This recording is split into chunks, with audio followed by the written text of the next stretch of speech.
Thank you, Mr Speaker. On a recent visit to the children's ward at York Hospital, I was shocked to learn that paediatric waiting time targets are the same as that of adult patients. So, as we know, any delay to treatment for young patients can have a damaging effect on development and their future prospects. So, can I ask the Prime Minister to look at this as a matter of urgency? Yeah.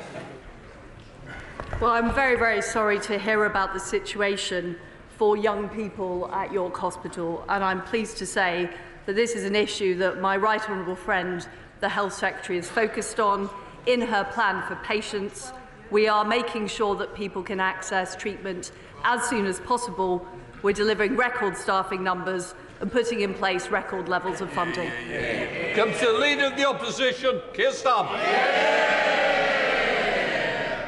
Thank you, Mr Speaker. Can I join with the Prime Minister in her comments about Sir David? She spoke for the whole House when she made those comments, and I know how deeply his loss was felt on the opposite benches, and we extend our best wishes across at this important time. Mr Speaker, I also want to send my heartfelt condolences to the families of all those who tragically lost their lives in Chrysler last week.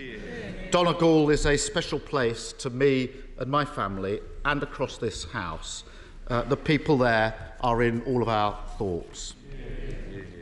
Mr Speaker, this morning the Business Secretary toured the TV studios arguing that the turmoil in the markets has nothing to do with her budget. Does the Prime Minister agree with him? Well, Mr Speaker, what we have done is we have taken decisive action. We have taken decisive action to make sure that people are not facing energy bills of £6,000 for 2 years. And I think we remember the opposition is only talking about 6 months. We've also taken decisive action to make sure that we are not facing the highest taxes for 70 years in the face of a global economic slowdown. And what we're making sure is that we protect our economy at this very difficult time internationally. And as a result of our action, Mr Speaker, and this has been independently corroborated, we will see higher growth and lower inflation. Mr Speaker, avoiding the question, ducking responsibility, lost in denial. No wonder investors have no confidence in her government. And this is why it matters. A few weeks ago, Zach and Rebecca from Wolverhampton were all set to buy their first home. Then the government's borrowing spree sent interest rates spiralling and their mortgage offer was withdrawn. I met them last week. They're back to square one, unable to buy, devastated, sick to the back teeth with excuses and blame shifting. Does the Prime Minister understand why Zach and Rebecca are completely furious with her? Mr Speaker, the fact is that when I came into office, people were facing energy bills of up to £6,000 a year. Well, I'm sorry. Mr Speaker, the party opposite are shouting, but he is opposing the very package that we brought in, the energy price guarantee. That was the major part of the mini-budget that we announced. And Mr Speaker, he has refused to confirm whether or not he backs our energy price guarantee for 2 years, which protects families not just this winter, but next winter. What we're seeing, Mr Speaker, is we are seeing interest rates rising globally. They are rising globally in the face of Putin's appalling war in Ukraine. And what we are doing is helping people with lower stamp duty, helping people with their energy costs, reducing inflation with our energy package, and keeping taxes low. And I noticed that the honourable gentleman had a Damascus conversion last night when he backed our cut to national insurance. Keir Starmer. Mr Speaker, the economy is in turmoil. People are really worried.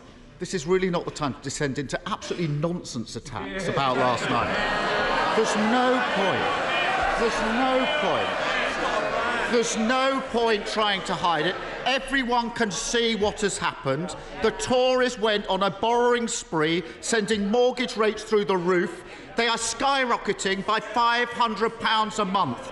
And for nearly 2 million homeowners, their fixed-rate deals are coming to an end next year. They're worried sick, and everybody in this House knows it. They won't forgive. They won't forget, and nor should they.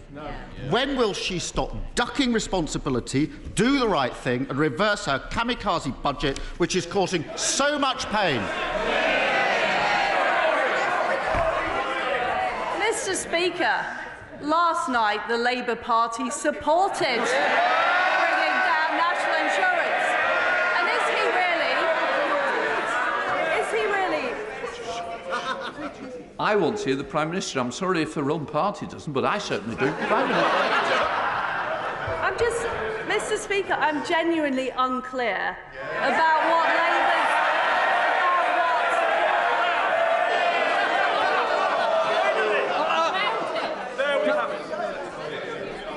I think we don't want an early bath at this stage. Rugby World Cup's coming. Don't start it too soon. Just let's hear the questions and certainly the answers, Prime Minister.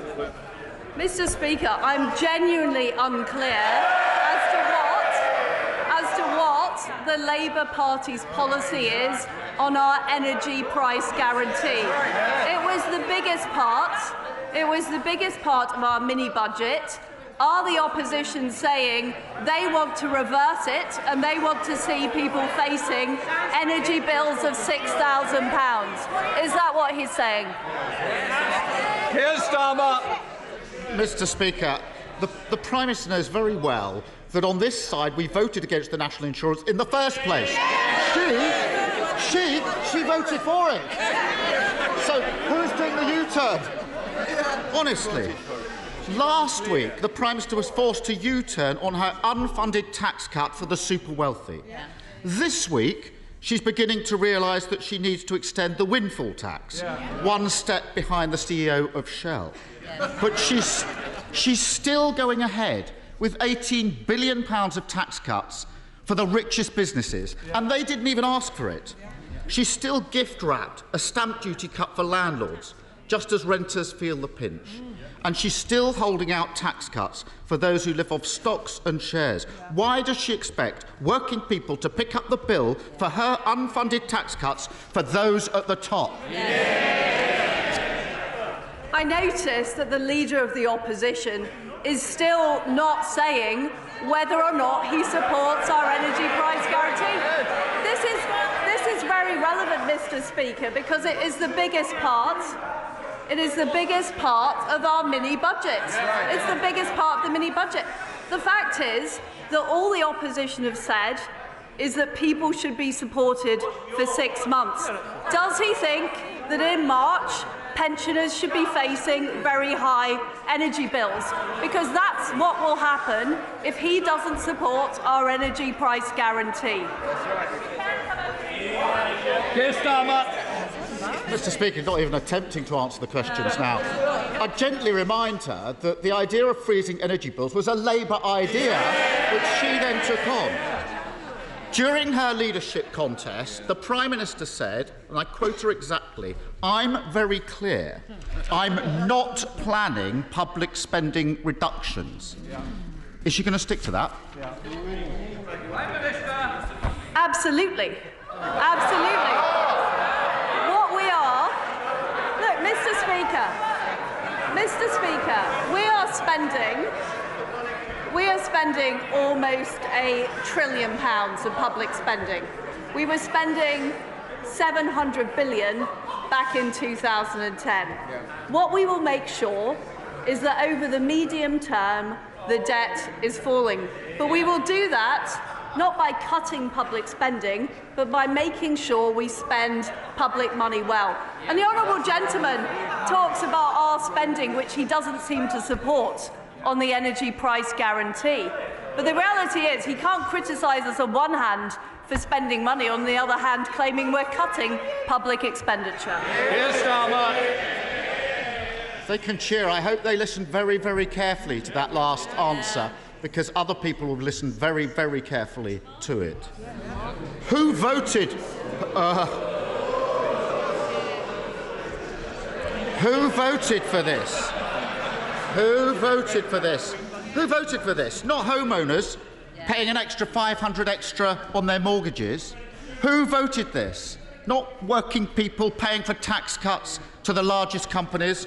Who voted for this? Not even most of the MPs behind her who know you can't pay for tax cuts on the never, never. Does she think the public will ever forgive the Conservative Party if they keep on defending this madness and go ahead with a kamikaze budget? Mr. Speaker, what our budget has delivered is security for families for the next 2 winters. It's made sure that we're going to see higher economic growth, lower inflation and more opportunities. The way that we will get our country growing is through more jobs, more growth, more opportunities, not through higher taxes, higher spending and his friends in the union stopping hard-working people get to work. Cheryl Berry. Come on, Cheryl. Thank you, Mr. Speaker. I want to see growth and jobs in East Cornwall, and I believe an investment zone could help this. Would the Prime Minister back the honourable member for North Cornwall and myself, who are supporting a zone for Liskeard and Bodmin area? Well, I want to see more jobs, more opportunities, more homes for local people in Cornwall. And I know that's what my honourable friend is working towards with her colleagues, and I'm delighted we're bringing forward these investment zones that are going to give those opportunities to local people. We now come to the Leader of the SNP, Ian Blackford. Thank you, Mr. Speaker. And can I associate myself with the remarks of the Prime Minister on the murder of David Amos a year ago, and thoughts and prayers very much with Julia and his family. And of course, we think very much of those in Crestland that have been caught up in the terrible tragedy there as well. I would have hoped that if the Prime Minister is making public spending commitments today, that she would have said that those that rely on social security benefits will get their benefits uprated in line with inflation. Mr. Speaker, when the Prime Minister last stood at the dispatch box, the average 2-year fixed-rate mortgage stood at 4.5%. They are now at 6.5% and rising, hitting average families with an extra £450 a month in mortgage payments every single month over and above what they were paying. 37 days into the job, this is literally the cost of the Prime Minister's incompetence. It is the price households are paying, and all because of the Chancellor that she chose. Will she now give up her desperate plan to save her Chancellor's skin by scapegoating the Governor of the Bank of England? Mr. Speaker, the action we have taken has meant that families in Scotland and across the United Kingdom are not facing gargantuan energy bills. And what the honourable gentleman and his friends in Scotland could do to help us out is build the nuclear power stations that are going to help our energy security, help us get more gas out of the North Sea to help deliver on a more secure energy future for all of our people. Ian Blackford. Mr. Speaker, if she wants to ask us questions, we can swap places. But, you know, the reality is, Mr. Speaker, that the Prime Minister is ignoring the damage of the chaos of the mini-budget. She is worrying about saving the Chancellor's job. But many families are now worried not just about heating their homes, but keeping their homes, Prime Minister. The scale of this Tory crisis is frightening. 100,000 households a month are up for mortgage renewals. People can't afford to pay an extra £4,500 a year in interest, and plenty are already falling behind. The Prime Minister and her Chancellor have completely lost control. The only thing growing under this government are mortgages, rents and bills. Is that what she really meant when she declared herself a pro-growth Prime Minister? Well, we have taken action on helping families heat their homes, and that's been very important and I would love to see more support on delivering the energy security we need. Interest rates are rising globally. That is a fact. And interest rates are a decision for the Independent Bank of England. But I want to do all I can to help families across Britain.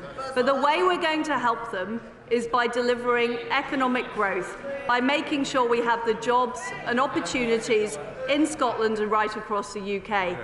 And what independent forecasters have shown is that following our intervention, economic growth is going to be higher than it would have been if we hadn't acted. And that is vitally important for the jobs, the opportunities and the livelihoods, and helping make sure people are able to put food on the table. Thank you, Mr. Speaker. The Way navigation winds through the heart of Guildford and is a much treasured part of our local environment. I welcome the announcement by the DEFRA Secretary last week that the Environment Agency will be able to increase fines on water companies for serious breaches of the rules to up to £250 million per breach. Will my right honourable friend confirm that no MP voted to discharge sewage into our waterways and that it is beneath the opposition parties and their activists to keep repeating this outright lie? Well, my honourable friend is absolutely right about our support for cleaner water. And what we're doing about it, which the honourable lady has asked from a sedentary position, is we have increased, and my right honourable friend, the DEFRA Secretary, has increased the fines for water companies 100 times if they discharge sewage into waterworks in an illegal way. We've acted. Sir Geoffrey Donaldson. Thank you, Mr. Speaker. Can I associate my colleagues and I with the remarks made about the tragic events in Creeslough in County Donegal, and our prayers continue to be with that devastated community.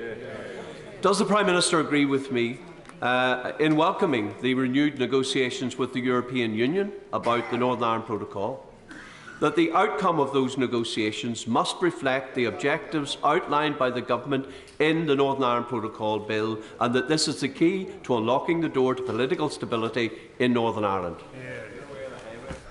Well, I very much agree with the honourable gentleman.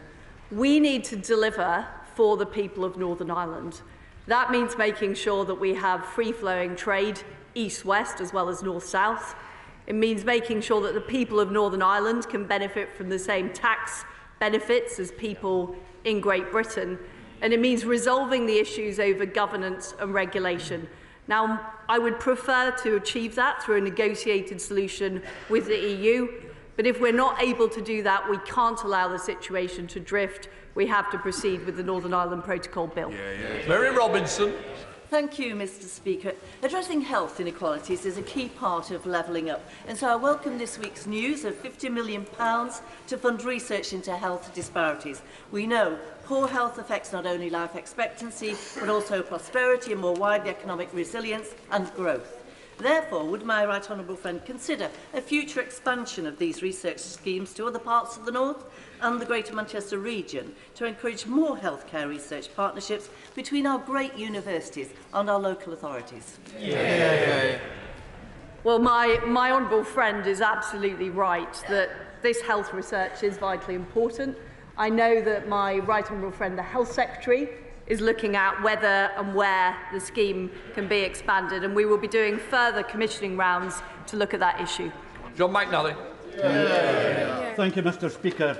Prime Minister, you have had a holiday check, I think, in Birmingham, where you're preaching to the choir, although the few MPs appear to be singing from a different song sheet. Prime Minister, your government is now outrageously flirting with disaster, financially and socially. As we've just heard, the increase in mortgage repayments will dwarf the rise in heating bills. How will you cope with the resultant increase in homelessness?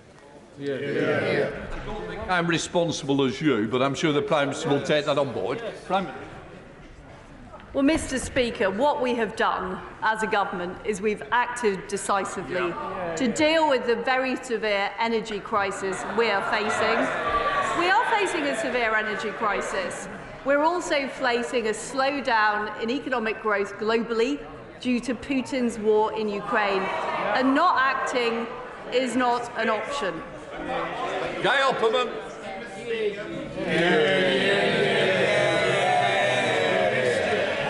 Prime Minister, the energy price guarantee is a key part of the growth plan, but too few businesses and households know about it, even if the Labour Party don't support it. Can I urge you to have a nationwide mail-out campaign to communicate what the government is doing to assess people on reduction of energy, and more particularly have a reduction of energy campaign by the public service so that we don't go down the route of spending too much on consumption, we reduce the supply. Well, my right honourable friend is absolutely right, and I know the Energy Secretary is working on a plan to help companies and individuals use energy more efficiently. We're also working on this across government. I was delighted to speak to my friend yesterday, and I hope we'll be able to start this going in number 10 straight away. In Labour. Thank you, Mr. Speaker. During the lockdown, we clapped them, and then we laid wreaths for healthcare staff who had died on the front line. And how quickly our nurses have gone from the country's heroes to this government's villains, offered a derisory 72 pence a week pay rise, and then painted as militants for daring, having the audacity for balloting for industrial action for the first time in a century. Prime Minister, claps don't pay the bills, and neither does 72 pence pay rise. Nurses are leaving the NHS and the droves feeling abandoned by this government. Surely even the Prime Minister agrees that the government has its priorities wrong when unshackling the bonuses of the bankers and at the same time offering derisory pay rises to our treasured NHS staff. Well, first of all, can I say what a brilliant job our fantastic nurses do across the country. And the figures he's quoting are simply wrong. The independent pay review body recommended a £1,400 rise on average, and that is what the government's committed to delivering. Natalie Elphick. Following the loss of 27 lives last winter in the Channel, the UK government offered joint patrols to the French on the beaches. Could my right honourable friend, the Prime Minister, confirm that she renewed this offer to President Macron when they met, and further, that there'll be no new money, no fresh agreement with the French, unless they agree to joint beach patrols and a joint security crossing across the Channel to bring an end to the small boats crisis for good? Well, the Home Secretary is committed to dealing with this very, very difficult issue of the small boats in the Channel. We do need to sort it out. We're committed to legislating, and we're also committed to getting an agreement with the French government. I did discuss it with President Macron last week, and the Home Secretary is following up. Owen Thompson. Thank you, Mr. Speaker. Now, Mr. Speaker, this Friday, Christine Graham MSP and I are hosting a community drop-in event on the cost of living crisis in Gorebridge. This will be a chance for local residents to come and meet with a range of partners to get advice and guidance on what they can do to help survive the current crisis. Could I extend an invite to the Prime Minister to come to this event on Friday so that my constituents could ask her directly what real-life experience means to address the cost rises that they are facing, and so that she can apologise to them for the disastrous decisions her government are making? Well, I completely understand that families are struggling, and that is why this government acted within a week of coming into office to put in place the energy price guarantee so people aren't facing £6,000 bills. And that's why we've reversed the increase in national insurance. That's why we're cutting basic rate tax to make sure families are keeping more of their own money. And we're also making sure that the most vulnerable households get an extra £1,200 of support. I hope he is going to communicate that to his constituents. Jagan Mahindra. Thank you, Mr. Speaker. Can I first thank the Prime Minister for her warm words on Sir David Amess, who is sorely missed in this place. Small and medium-sized enterprises are the lifeblood of our economy, and I warmly welcome the expansion of the small business threshold. Does my right honourable friend agree that only the Conservative Party is on the side of enterprise with the determination to unleash the full potential of our great country? Well, we understand in the Conservative Party who pays our wages. And it's the people who get up every day and go to work. It's the businesses who set up. Those are the people driving our economy, and we will be unashamedly pro-growth, pro-business and pro-opportunity. Rosie Cooper. Thank you, Mr. Speaker. My constituents were absolutely delighted that the fracking application in West Lancashire was withdrawn after a moratorium was declared. Since then, we've not seen any new scientific evidence that indicates fracking would now be safe. So, despite this, the government have decided to reverse that moratorium, committing to grant fracking licences only in areas that have local consent. So I would be grateful if the Prime Minister would reassure West Lancashire residents, my constituents, and please explain in detail how she will honour her statement that fracking licences, none of them will be forced on communities that don't want it. Well, first of all, can I offer my best wishes to the Honourable Lady on her appointment as the chair of the Merseycare NHS Trust. I can absolutely assure her and colleagues around the House that fracking will only go ahead in areas where there is local community support. Anthony Brown. Thank you, Mr. Speaker. 2 weeks ago, a bomb in Afghanistan killed 35 girls and young women. They were Hazaras, from the country's second-largest ethnic minority, who are being massacred under the Taliban. Today, outside Parliament, Hazaras from across the UK, including from my constituency, are gathering, calling for international support to stop the slaughter. And we're joined here today by representatives of the Hazara Council of Great Britain. Will my right honourable friend, the Prime Minister, support the Hazaras in trying to stop the killings and arrange for her ministers to meet their representatives? Well, it is extremely concerning what is taking place in Afghanistan, and I'm afraid the reversal of women's rights and women's opportunities. And one of the things we have done is make sure we're restoring the aid budget for women and girls, and I'm sure my friend, the right honourable friend, the Foreign Secretary, will be very happy to meet the group and discuss further. Daisy Cooper. Thank you, Mr. Speaker. The government's botched budget gave unfunded tax cuts to some of the richest companies, whilst across the country there are hospitals who worry that their roofs might collapse at any moment. Hitchinbrook Hospital, Frimley Park Hospital and Queen Elizabeth Hospital in the Prime Minister's own local area. These are just three of a number of hospitals who need hundreds of millions of pounds, some of them urgently. So will the Prime Minister promise that every affected hospital will be given the money they need to fix these dangerous roofs in the next 12 months? Well, I do want to correct the Honourable Lady, because what we are doing is simply not putting up corporation tax. It's not a tax cut. We're just not raising corporation tax. And I feel it would be wrong in a time when we are trying to attract investment into our country at a time of global economic slowdown to be raising taxes, because it will bring less revenue in. And the way that we are going to get the money to fund our National Health Service, the way that we're going to get money to fund our schools, is by having a strong economy with companies investing and creating jobs. I fully support this government's growth agenda, Prime Minister.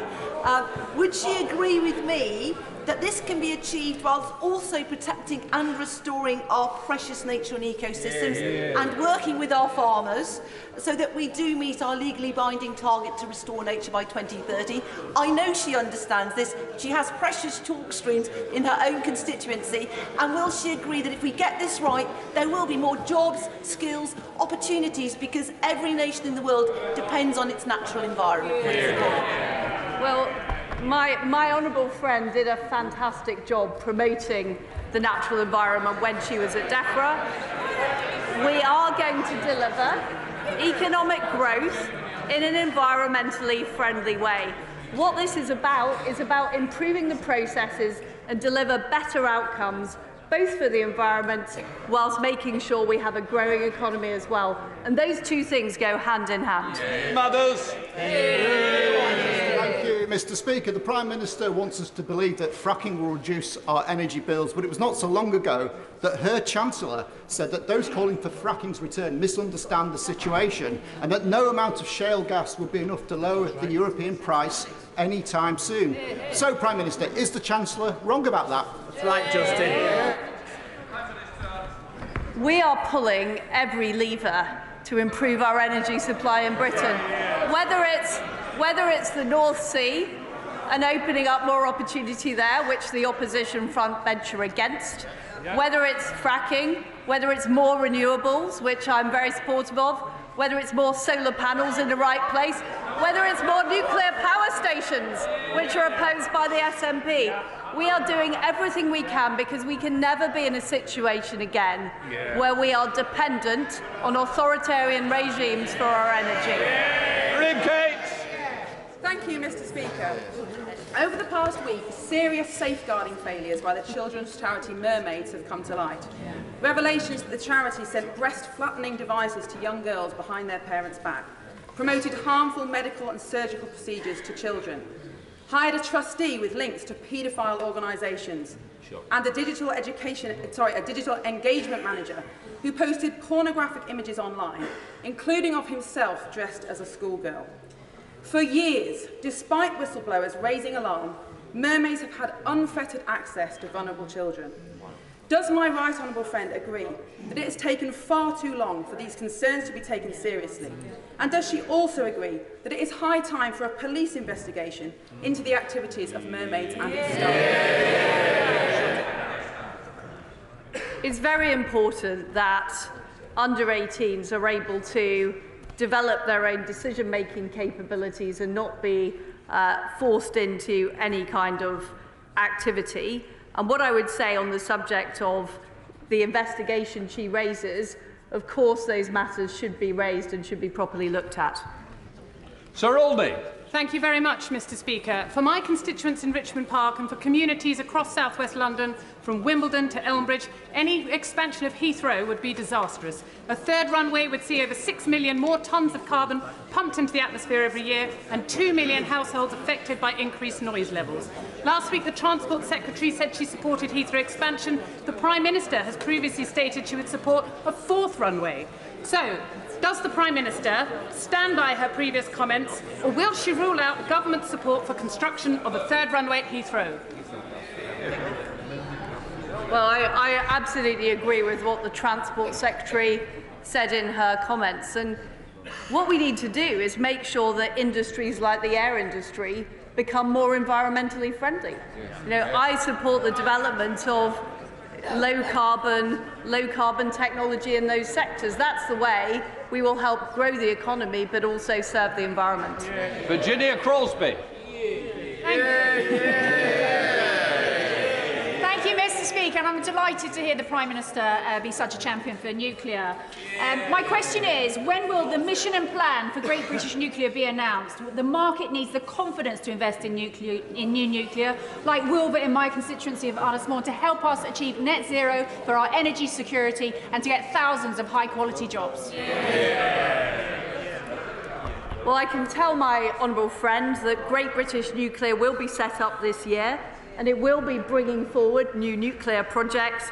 I'm delighted about her support for Wilfer and to make sure that we have nuclear power provided in Wales. I'd just like to see it right across the United Kingdom too. Matt Weston. Thank you, Mr. Speaker. May I welcome her to her place. I'm not sure how you measure a good honeymoon, Mr. Speaker. But after 5 weeks of a crisis conceived in Downing Street, of crashing pensions, interest rates rising, mortgage market turmoil and complete financial chaos, the country has been left wanting divorce. In 2 recent polls, 60% of this country want an immediate general election. The Prime Minister claims she's in listening mode. Will she give way to the public? Mr. Speaker, I think the last thing we need is a general election.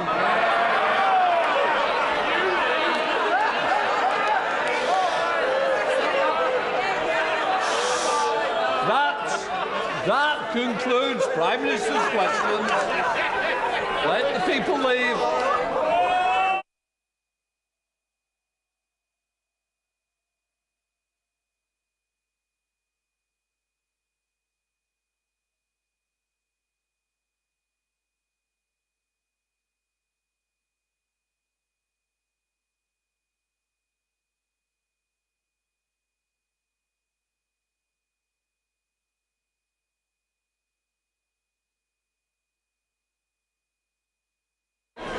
Who's the minute? Shh.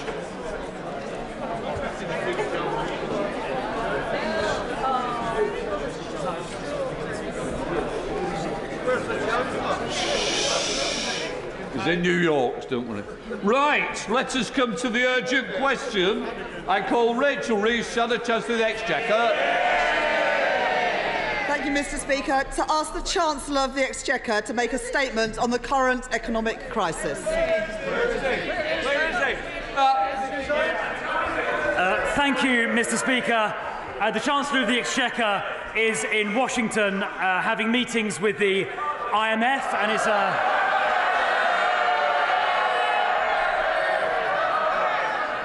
which have been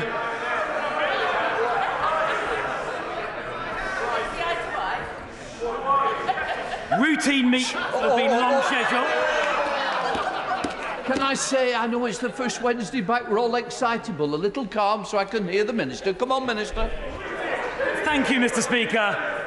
Routine meetings that have been long scheduled, and certainly not a cause for exuberance or overexcitement from the benches opposite. Mr. Speaker, as we know, the world has faced surging energy prices since Putin's illegal invasion of Ukraine. We've seen high inflation, very high inflation, across the Western world, and we've seen a cycle of increasing interest rates across Western economies as well, across many Western economies. But let me reassure the House that the fundamentals of the United Kingdom's economy remain resilient. Unemployment at 3.5% is the lowest it's been in my lifetime. And for the record, I was born in 1976. Economic growth last year, the calendar year 2021, was the highest of any G7 country, 7.5%. And just yesterday, the IMF forecast that economic growth, GDP growth, this current year in the UK would be at 3.6%. Once again, for the second consecutive year, the highest of any G7 country. So our economy is in resilient condition. But I know that many families are worried about the challenges we face. And that is why, just a few weeks ago, 2 or 3 weeks ago, we introduced the energy price guarantee. Families were genuinely fearful that they might face energy bills this winter of £3,000, £4,000, £5,000, £6,000 or even £7,000 per year. But that energy price guarantee will ensure the average household sees energy prices no higher than £2,500 on average, not for 6 months, like the Labour plan, but for 2 years. And we also introduced a growth plan to get our economy growing, to see wages sustainably rising, to see good jobs created, and to create a sustainable tax base to fund our public services. This government has a growth plan. The opposition has no plan. But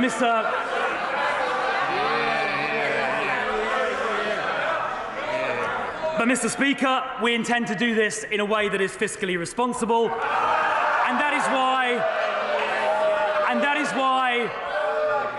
why on the 31st of October, in less than 3 weeks' time, the Chancellor of the Exchequer will set out the medium-term fiscal plan, explaining to the House exactly how he will do that and how we will continue the UK's track record of having the highest growth in the G7, not just last year, but this year as well.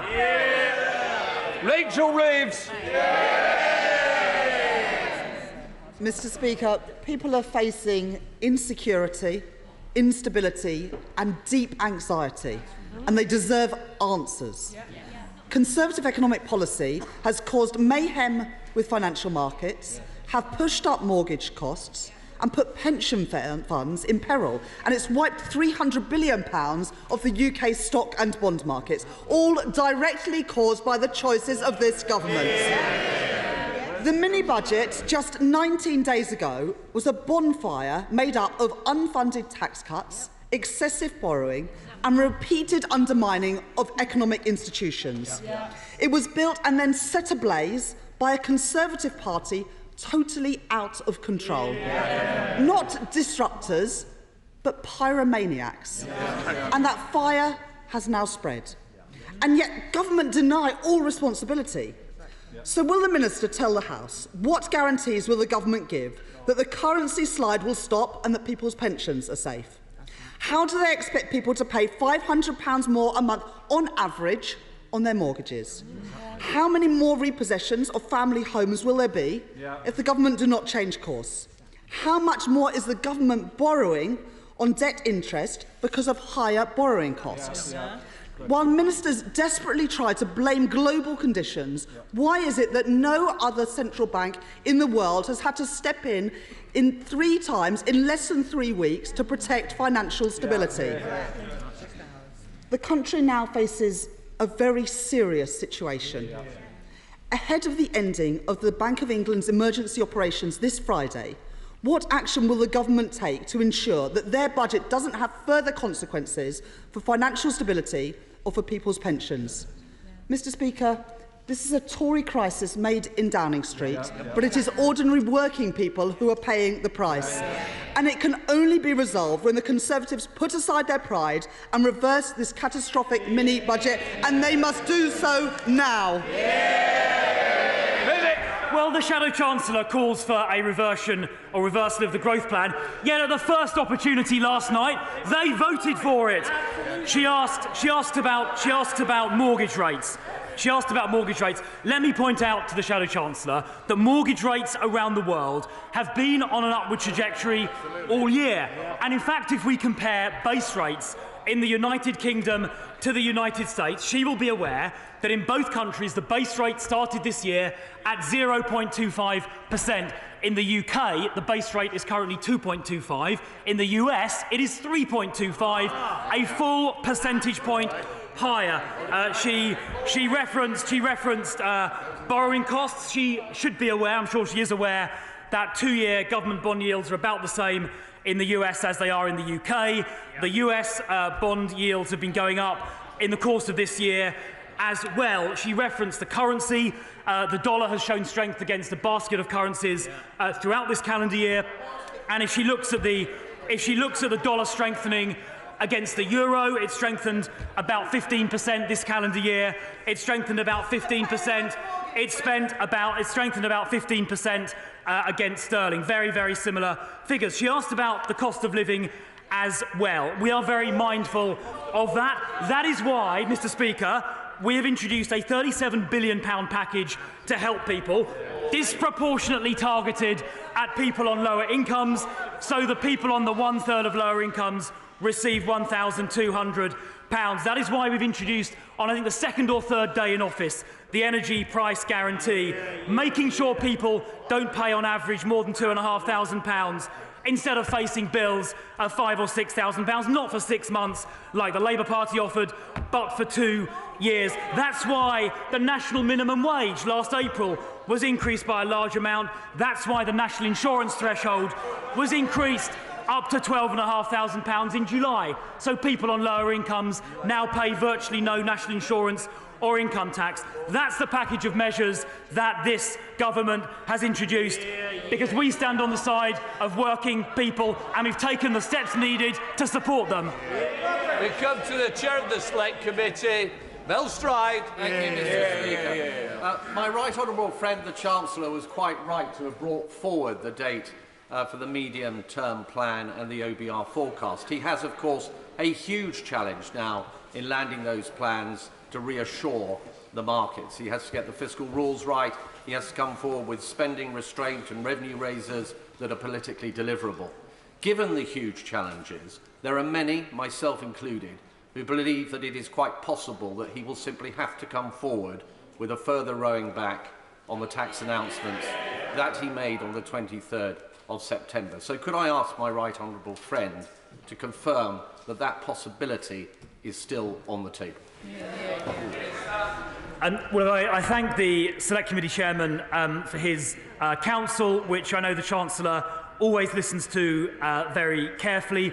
Of course, the Select Committee Chairman, I think, suggested publicly that the date for the medium-term fiscal plan should be brought forward along with others, and the Chancellor listened to the Select Committee Chair and responded by bringing forward the date from November the 23rd to October the 31st.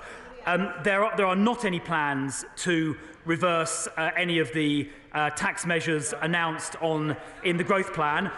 There is, I think, a measure of consensus. Indeed,